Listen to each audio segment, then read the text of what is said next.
Hey guys, and welcome back to my channel. I am Bethan, Coach Bethan. If you are new to my channel, hello, thank you for watching. I am 2.5 weeks out from my first show of the season, and this is episode 11 of Prep Hacks. So we are getting very close now, and I'm definitely feeling extra preppy today. It's a rest day. I've been running low carbs for the past sort of week. I had a higher carb day on last Thursday. It's now Wednesday, the 6th of September. And yeah, everything's just been a struggle today. I've already napped. I had a nap at 10:30. Went and got loads of my steps done first thing in the morning. Felt like I was climbing Everest. I hate low carb days. I really do. They are not fun. But I'm going to have a refeed day tomorrow, so I'm going to show you my meals for that. And this week on Prep Hacks, we're going to be talking about how to build a bikini body. So obviously the work is done in off season, it's not done in prep, but I wanted to take you along with me to a workout and kind of talk through the workout, explain how I have built my physique, kind of go back through the last 5 years since I started lifting. I got into the gym when I was 24, so yeah, just over 5 years, and made a serious amount of gains since I very first started. I will pop in a picture or a couple of pictures now of what I used to look like before I started training.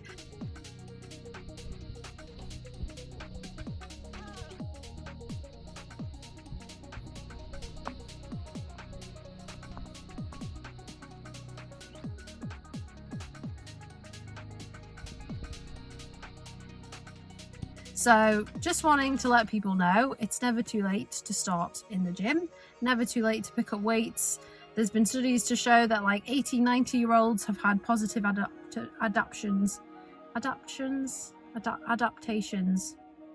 prep brain, from starting weightlifting even at that age. So you're never too old, you can always reap the benefits of it. And I got into the bodybuilding game quite late, considering a lot of people get into it quite early on. But yeah, I've made some huge changes to my body, and it's just one of the things I love about bodybuilding, the ability to change your physique. I was never, unhappy with the way I looked, really. I was just like a bit of a skinny twig, didn't really have any shape to me. I used to describe myself as as a stick man, or those little worms out of Men in Black,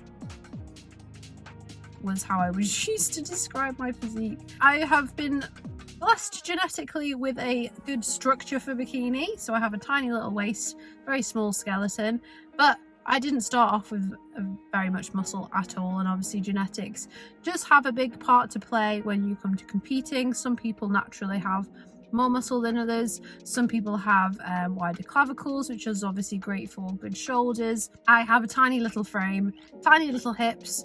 I also have long glute insertions, and I'm quite tall, so I'm 5'6.5", so on the sort of taller side of bikini. So how you will train is very dependent on your own individual structure. So today I'm basically just going to talk about how to get a big butt, how to get big shoulders, what my training methodology is, how I have got to the place where I am today, and also some things to bear in mind when you are building a physique. I think Adam Benno describes it very well. Like when you first start off lifting, you're kind of building everywhere. You want to get a decent amount of muscle mass pretty much anywhere. But with bikini, you want certain parts to be smaller, certain parts to be bigger. So for example, you want to keep your waistline as small as possible. So I have ensured that I wore a belt for most of my lifting career, done waist training, stomach vacuums, trying to keep that waist tiny, not trying to do loads of excessive abs. You don't want like really blocky abs for bikini. You just want nice big bubbly round shoulders, big glutes, and quads are coming back in, which is cool because I know a lot of girls the past few years have kind of had to stop training quads because they weren't really didn't really get them big in bikini, but now they are definitely coming back in a little bit more, so that's always fun to train. But most importantly, you want to be balanced. You want to have the same amount of muscle mass, similarly upper to lower. You want to have, you know, things kind of matching each other. You don't want to have things standing out. So it's important to know your weaknesses and where you need to grow the most. So my feedback from my shows my last season was I needed more upper, so I've smashed that for the past 2 years. Of course, glutes they can never really get big enough, especially as a natural athlete. Like I'd struggle to get my glutes too big for bikini. It's taken me a lot just to get them to be bikini. So yeah, but some people you know, are different to others. I'm going to be having a refeed tomorrow, so that's a good time for me to have lots of energy to talk through my glutes workout. And then I will be training upper on Friday as well, so I will talk through some of the things that I've done during the workouts as to how I have built my body. I've kind of gone through a number of preps, a number of off seasons and building phases. I definitely missed out on my first few years of lifting because I jumped into a competition way too soon. I'd only been training for 1 year before I signed up for my first comp. Probably wouldn't recommend that. I'd probably recommend doing a few years of building before you do any kind of prep. I wish I'd done that, but there we go. I was just very keen to get on the stage. I did do well still my first season, but in hindsight, I think I probably would have been much bigger by this point if I hadn't have prepped in 2019 and it just kind of gone straight through. We will see the differences when I get stage lean to how much muscle I've put on. I've definitely made some gains. I'm now sitting at, I was 53.8 kg this morning, so new low weigh-in. I did put up my sodium intake over the last few days because my carbohydrates have been lower, and normally when you have carbs you hold on to a bit more sodium, so just to help with energy levels and to help with keeping nice and full, I've put my sodium up a bit. Obviously that will affect my weight, but I'm aware of it, and I do feel quite full in my muscles considering how flat they will be from lack of carbs, so it seems to be working well. I'm going to keep this amount in and then obviously do more carbohydrate manipulation when it gets closer to show. I've just been having a turkey salad. Pretty much everything's like salad today. I'm probably on the lowest calories I've ever been on for a prep. I'm just determined to bring in the best condition that I possibly can. So yeah, I'm on about 1100 calories today, which is very low for me, but only 2 weeks now, and peak week is basically a feeding week anyway, so really I've got like a week and a half more of dieting. That's pretty crazy. I've just said that out loud until I start peaking and putting in lots more food. But yeah, refeed tomorrow, I'll show you that, and then some training. So I'm going to go do some stretching and some hockey balling now before I've got a massage client and a PT client, and then I'm home straight to bed. I cannot get enough sleep this week, I'm telling you. Looking forward to tomorrow. Give me the carbs. Thank you. Goodbye. Good morning. Today is a carb day. I was dying yesterday. I'm definitely in need of it. I've just got my rice cooking. I will show you through the meals of the day, which I've got planned out. Very, very clean today. No Rice Krispie squares, nothing that's going to set off my cravings or anything like that. Basically, just a ton of rice and rice-based products with a bit of oats in there as well, and a banana. I'll show you on my phone. So, macros for today: 129 grams, these ones here, 129 grams of protein, 26 grams of fats, and pretty much 300 grams of carbs. So overall calories 1891, and this was basically the last one that I did, so brought it down slightly on the fats and mainly just having all wheat food from carbohydrates. So meal one, we have got eggs and oats with some berries, and then it's literally rice, rice, rice, some more oats, and then post-workout cream of rice and a banana. So yeah, very simple. I won't show you every meal because they're just pretty much rice and a bit of meat, a little bit of salad in there as well, just to give it some colour and to have some fibre. But yeah, keeping it nice and clean. I'm pretty much going to switch to whole foods this week and going to be trying to reduce things like sweeteners, artificial sweeteners in particular, and just making sure that my salt intake is the same every day, keeping all the variables the same to make cooking an easy process. So I've actually tried this on the weekend when I was away and I forgot my protein, but I've put the eggs in with the oats and it actually comes out like a really nice texture. Bit of stevia and cinnamon spices in there just to make it sweet. Bit of an alternative to protein powder in your oats. Here goes. Just if maybe an unprep, probably.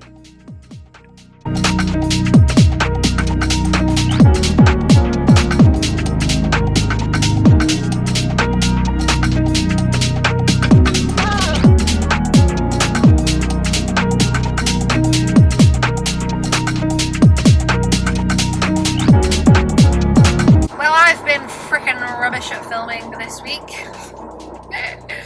Now I had my high carb day, and normally like a few meals into my high carb day I'm feeling full of beans, but I actually felt more tired than I did the day before. I think it was just an accumulation of tiredness, and then also going from low carb to high carb, my body was a bit like oh, and then the hunger was unreal and it just got set off. So yeah, I went from being like, I hate low carbs to I'm not enjoying high carbs either, so somewhere in the middle would probably be a good amount to be feeling good on.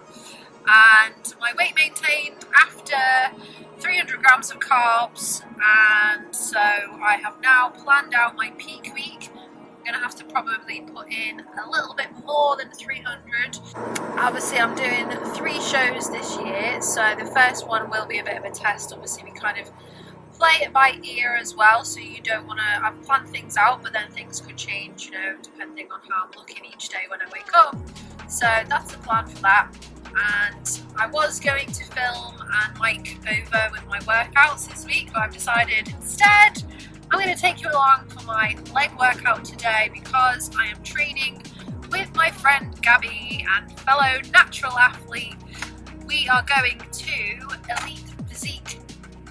Like EPJ. I've been to the old one, but they have relocated, gone to a bigger site and not been there yet. So they've got a posing room, it looks like really nice lighting in there.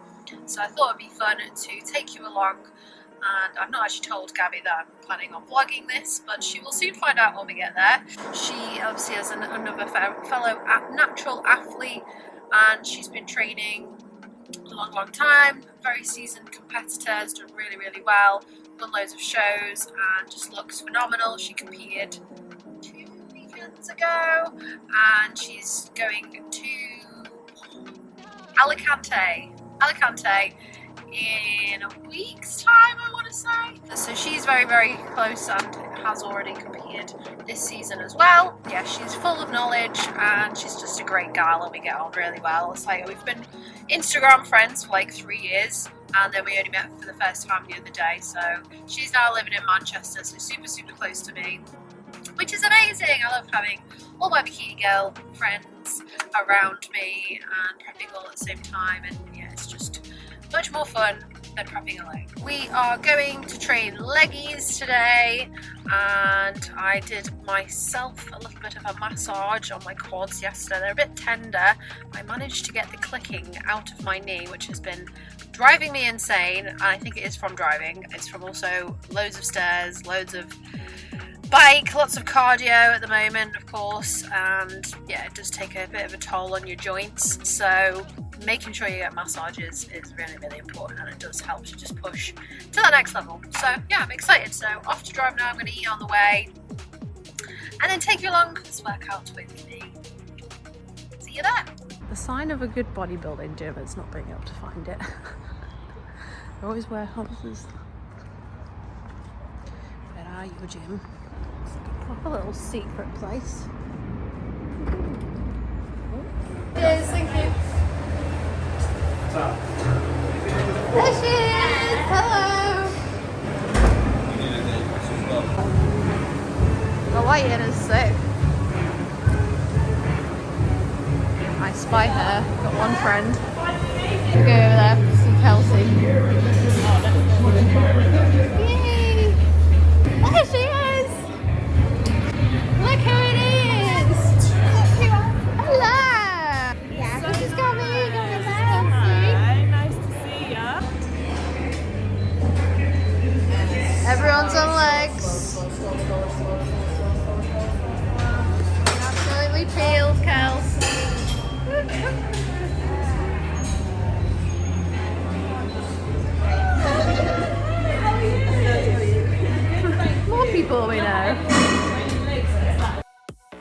For this leg day, we did a glutes and hamstrings focused workout, and I always like to warm up my hamstrings properly before attempting to do any sort of glutes. So when you're starting your workout, you want to make sure all your muscles are activated, and as your glutes insert into your hamstrings, which gives you that tie-in that we like to see on stage, you really want to make sure you've hit them properly before attempting to do any glutes. You also want to make sure that the opposing muscles, so your hip flexors and your quads, aren't too tight, so having a good stretch of hockey ball or foam rolling of those before you do glutes will help to get better glute activation, because if your quads can't fully lengthen, then your hamstrings and your glutes can't fully contract. So after we warmed up on the kneeling leg curl, we then hit RDLs with a glute bias focus. So if you're doing RDLs, you've got two different ways of doing them. With a hamstring focused lift, you are keeping your leg a little bit straighter. With a glute biased RDL, you are then sitting back into it a little bit more with a slight bend at the knee that you sort of sit back into. So these are something that I've really perfected over the last few months during prep, because I used to be very hamstring dominant and a lot of my back would come into it as well. So I brought the weight right down, really focused on getting that good mind to muscle connection, thinking at the bottom about squeezing your glutes to then initiate the drive back up to the top, instead of just thinking about trying to get that weight back up. Tell one of Bikini Girl's favourite glute exercises. Everyone's doing cable kickbacks. Cable kickbacks are probably one of my top favourite exercises for building glutes. You can do lots of different variations to target either the glute max or the glute med, which is the upper glute, to give you that nice rounding at the top. So for this one, we are doing glute max focused. I'm thinking about squeezing my glutes, not driving from my foot, and really controlling it on the way down. If we were going to go for more of a glute med focused one, we would then externally rotate our foot, stand up a little bit more upright, and twist out and drive from a diagonal.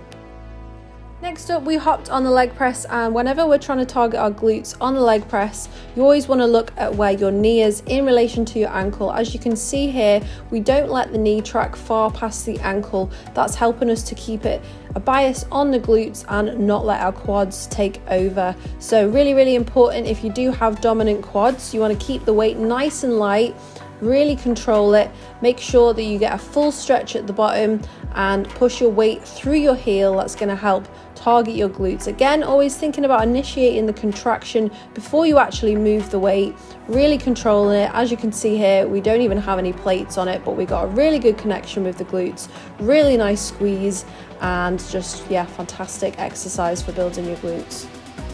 And of course, no glute workout would be complete without some form of variation of hip thrust or glute drive.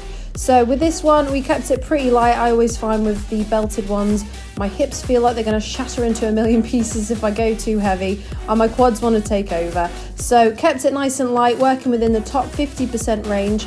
It's all about the squeeze when it comes to a hip thrust, controlling every single portion of the lift.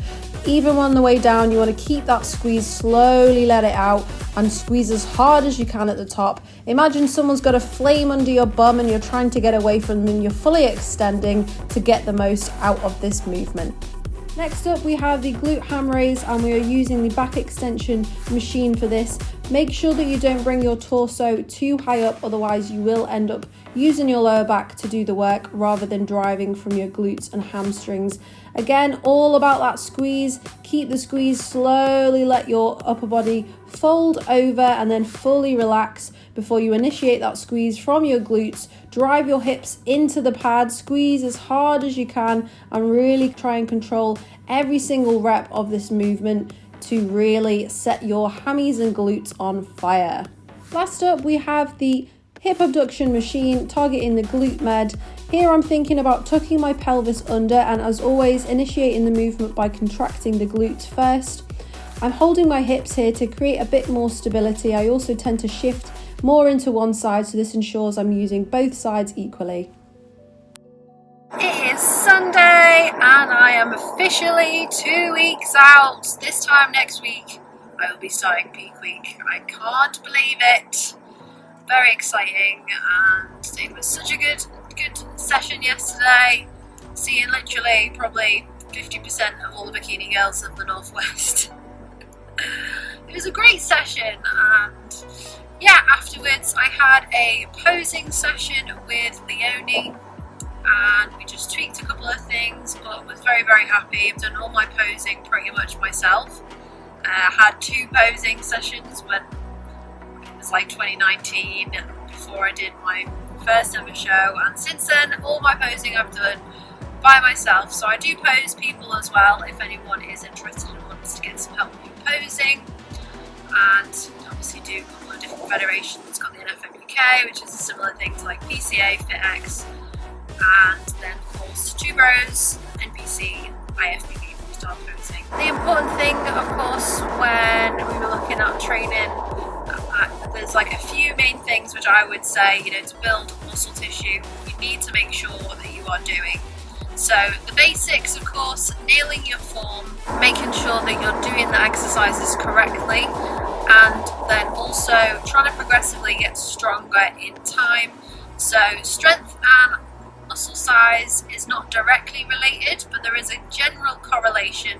So obviously we're not powerlifters, we're not trying to get 1 rep maxes all the time, but if you can progressively get heavier in your lifts, then you are going to get stronger, you're going to be able to lift more volume overall and get more gains. So those 2 things are very, very important. Also, your mind to muscle connection, especially for glutes and any muscle really, to be honest with you. Like, if you can't feel a muscle, if you can't contract a muscle without having any weight in it, then you can't control it when you do have weight in. So your mind to muscle connection is basically your ability to control and contract a muscle. So you want to almost think of it like, if you can squeeze that muscle whilst just sitting there, not really doing anything, if you can get your mind in that muscle and kind of you're not in your head anymore, you're like in the muscles. It's quite a hard concept to describe, but once you get it, you will know. You'll be able to feel that contraction, you'll be able to really focus on using that muscle and not letting other muscles take over. A few other things to make sure if you're really struggling to feel a connection with your glutes is looking at your mobility and looking at the opposing muscle groups. So if you can't contract your glutes properly, it's because you can't lengthen your quads properly. So a lot of the time I will stretch hockey ball and warm up my quads if I'm trying to get a really good glute activation, because they work in opposites for each other. So think about your bicep and your tricep. As your bicep contracts, your tricep lengthens. As your tricep lengthens, your bicep, you know what I mean? They oppose each other, and so they work essentially in a partnership. And if one side is not working properly, then it does affect the other side. So that's a general rule for all different muscle groups as well. Similar for like chest and back. If you're, not able to lengthen your back muscles, you can't fully extend at the chest, and different things like that. So that's really, really important to do as well. And being focused within those workouts is crucial. Making sure that you are not thinking about what you're having for dinner, you're not, your eyes aren't wandering all over the place. You are literally, the only thing you are thinking about is that next rep. Not necessarily worrying too much about the number of reps that you're hitting, just focus on the next one. Just focus on the next one after that, and stop trying to get towards the end of your set before you've barely even begun it. With delts as well, I think that my delts personally respond to a lot of volume, so I go ham, do loads of drop sets, supersets, really controlling the negatives, so the lowering portion of that lift is really, really important as well. So it's not just about the contraction, it's about the eccentric or the lowering portion of that phase. You're also actually stronger in that portion of the lift as well. So whilst your muscles will fail while they're contracting, you could still have someone assist those reps and allow you to reach those ones there. So I hope that's helped. I will do more off-season vlogs, and I'm going to be posting more stuff on my Instagram and business page over the next few months, trying to give a bit more like videos and tips on training, on form, and on that mind to muscle connection to really help maximize your gains. Of course, there's so much into growing than just actual training. Your nutrition needs to be right, your sleep needs to be right, rest and recovering, managing your stress. There's a whole heap of things that go into bodybuilding. It's not just about the actual training. But thank you very much for watching this vlog. I hope you enjoyed it. The next couple of vlogs are going to be all show day, peak week related. So next one will be all about my peaking process, what I'm doing, why I'm doing it, how I'm doing it, and how you can set up your own peak as well. And then it'll be show day, and yeah, it's all just full steam ahead from here on out. So yeah, remember to like and subscribe to my channel to get all future videos. If you want to check out any of my old videos as well, I did prep files for my last season. There's loads of vlogs and stuff on there, some off-season ones, some ones of me coaching as well, so go check out all those videos. Hope you have a fantastic day, and I will see you on the next one.